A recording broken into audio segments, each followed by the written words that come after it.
श्रीमद् रामायणे सुन्दरकाण्डे सप्तचत्वारिंशः सर्गः। सेनापतीन् पञ्चशतुप्रमापितान् हनूमता सानुचरान् सवाहनान् निशम्य राजा समरोद्धतोन्मुखं कुमारमक्षं प्रसमैक्षदाग्रतः। स तस्य दृष्ट्यर्पणसम्प्रचोदितः प्रतापवान् काञ्चनचित्रकार्मुकः समुत्पपातात् सदस्युदीरितो द्विजादिमुख्यैर्हविषेव पावकः। ततो महान् बालदिवाकरप्रभं प्रदत्तजाम्बूनदजालसन्ततं रथं समास्ताय ययौ सवीर्यवान् महाहरिं तं प्रतिनैरृतर्षभः।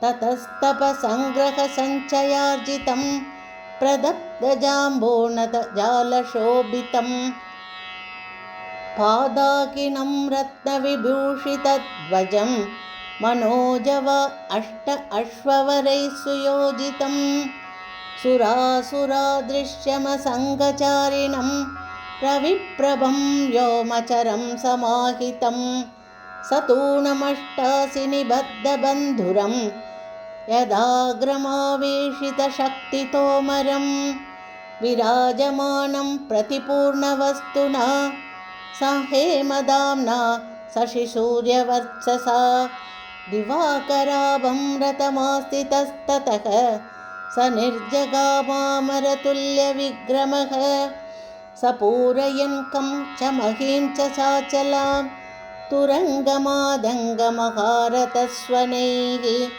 बलैः समेदैः सहितोरणस्थितं समर्थमासीनम् उपागमत्कपिं सतं समासाद्य हरिं हरिक्षणो युगान्धकालाग्निम् इव प्रजाक्षये अवस्थितं विस्मितजातसम्भ्रमः समैक्षदाक्षो बहुमानचक्षुषा स तस्य वेगं च कपेर्महात्मनः पराक्रमं चारुषु रावणात्मजः विचारयन् स्वं च बलं महाबलो युगक्षये सूर्य इवाभिवर्धते।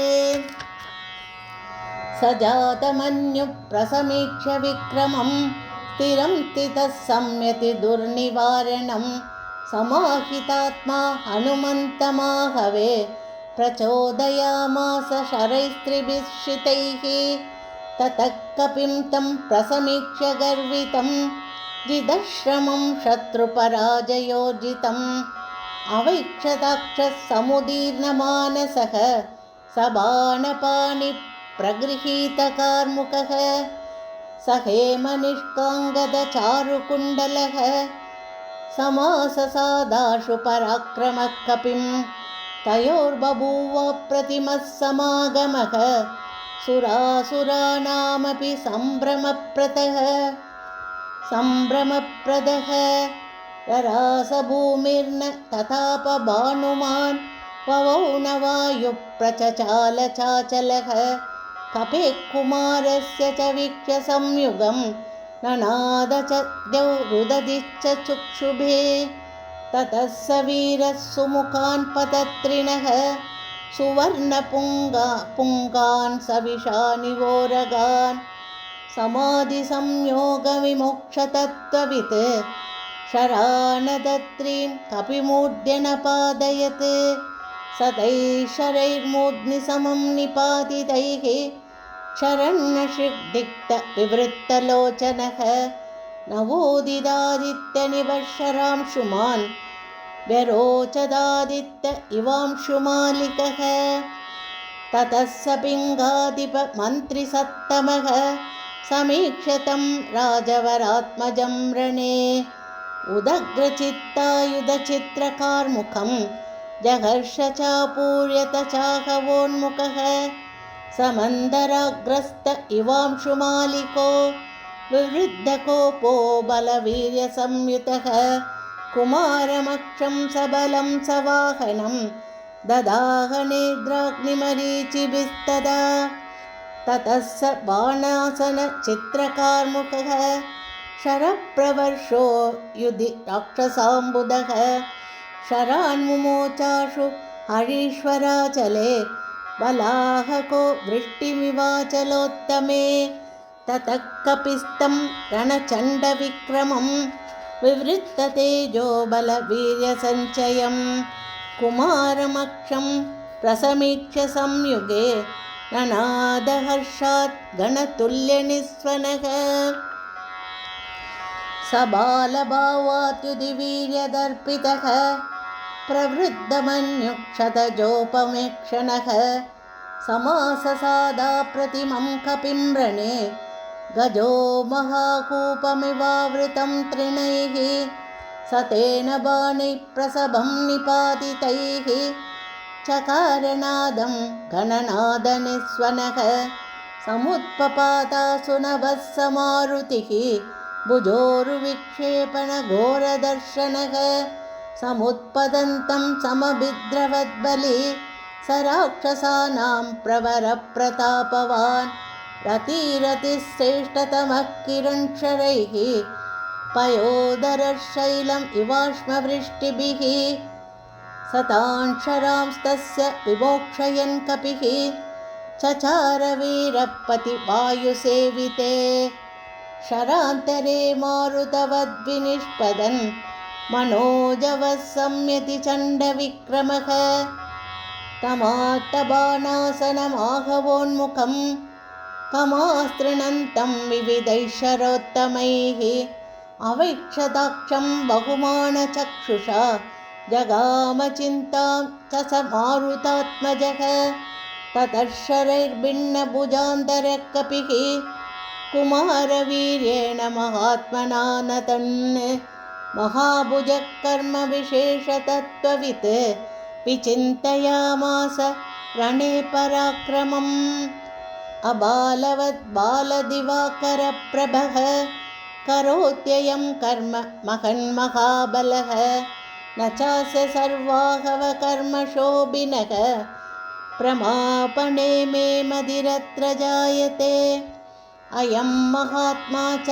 महांशवीर्यतः समाहितच्चादिसहस्रसंयुगे असंशयं कर्मगुणोदयादयं स नागयक्षैर्मुनिभिश्च पूजितः पराक्रमोत्साहविवृद्धमानसः समीक्षते मां प्रमुखागतस्थितः पराक्रमो ह्यस्य मनांसि कम्पयेत् सुरासुराणामपि शीघ्रगामिनः न कल्वयं नाभिभवेत् उपेक्षितः पराक्रमो ह्यस्य रणे विवर्धते प्रमापनं त्वेव ममास्य रोचते न वर्धमानोऽग्निरुपेक्षितुं क्षमः इति प्रवेगं तु परस्य तर्कयन् स्वकर्मयोगं च विधाय वीर्यवान् चकारवेगं तु महाबलस्तदा मतिं च चक्रेस्य वधे महाकपिः स तस्य तानष्टहयान् महाजवान् समाहितान् भारसहान् विवर्तने जघानवीरपतिवायुसेविते तलप्रहारै पवनात्मजः कपिः ततस्तलेनाभिहतो महारथः स तस्य पिङ्गाधिपमन्त्रिनिर्जितः प्रभग्ननीडपरिमुक्तकूबरः पपात भूमौ हतवाजिरम्बरात् सतं परित्यज्य महारथो रथं स कार्मुकः खड्गधरः कमुत्पतन् ततो वियोगाद् ऋषिरुग्रवीर्यवान् विहाय देहं मरुतामिवालयं ततः कपिस्तं विचरन्तमम्बरे पदत्रिराजानिलसिद्धसेविते